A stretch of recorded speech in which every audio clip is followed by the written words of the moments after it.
नोंथांमोना मिन्थिगौदि थांनाय 2020 नि 27 जानुवारियाव बिटिआर गोरोबथाजों एनडिएफबिनि गायसनगिरि रन्जन दैमारिया सानसेब्लाबो जेलनिफ्राय उदां अख्राङाव फैगोन आरो बिथां रन्जन दैमारिनि मुङाव गोबाङानो मन्दिर गिर्जायाव आरजबो गाबदों।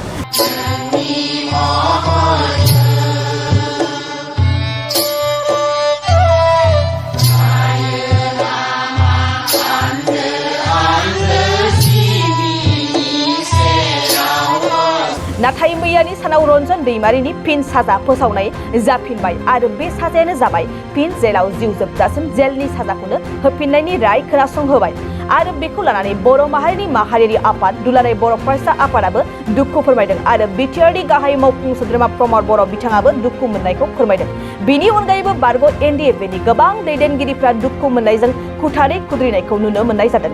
लोगोसे बिथांनि बेबायदि साजा फोसावफिननायखौ लानानै दिनै आसाम नाङैनो 24 घन्टा बन्द फोसावदों। बेजों लोगोसे ससियेल मिडियायाव दिनै गोबां सुबुंफोरा एनडिएफबिनि गायसनगिरि रन्जन दैमारिखौ जेलनिफ्राय उदां खालामनो हायैयाव दुखु फोरमायदों आरो ससियेल मिडियाखौ खुलियोब्लानो रन्जन दैमारिखौ उदां खालामनांगौनि दाबिजों लोगोसे बिटिआर गोरोबथाखौबो दुसिनाय नुनो मोननाय जादों। बेनि गेजेरावबो बर'नि मुंदांखा लिंसार सुखबीर आरो रोजा रोजा सुबुंफोरा रन्जन दैमारिनि बे खौरांखौ मोननानै गोबां दुखु फोरमायनायखौ नुनो मोननाय जादों आरो ससियेल मिडियाया दिनै रन्जन दैमारिखौ लानानै पस्ट होनाया बुंफबनो हमदों। नोंथांमोना मिन्थिगौदि थांनाय 2020 नि 27 जानुवारियाव बिटिआर गोरोबथाजों एनडिएफबिनि गायसनगिरि रन्जन दैमारिया सानसेब्लाबो जेलनिफ्राय उदां अख्राङाव फैगोन आरो बिथां रन्जन दैमारिनि मुङाव गोबाङानो मन्दिर गिर्जायाव आरजबो गाबदों।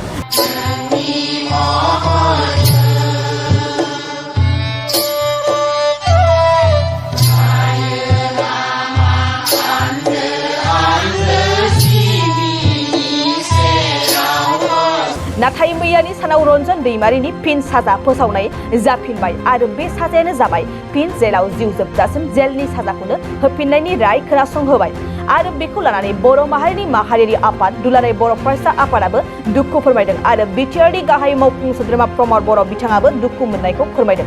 बिनि अनगायैबो बारग' एनडिएफबिनि गोबां दैदेनगिरिफ्रा दुखु मोननायजों खुथारै खुद्रिनायखौ नुनो मोननाय जादों। लोगोसे बिथांनि बेबायदि साजा फोसावफिननायखौ लानानै दिनै आसाम नाङैनो 24 घन्टा बन्द फोसावदों।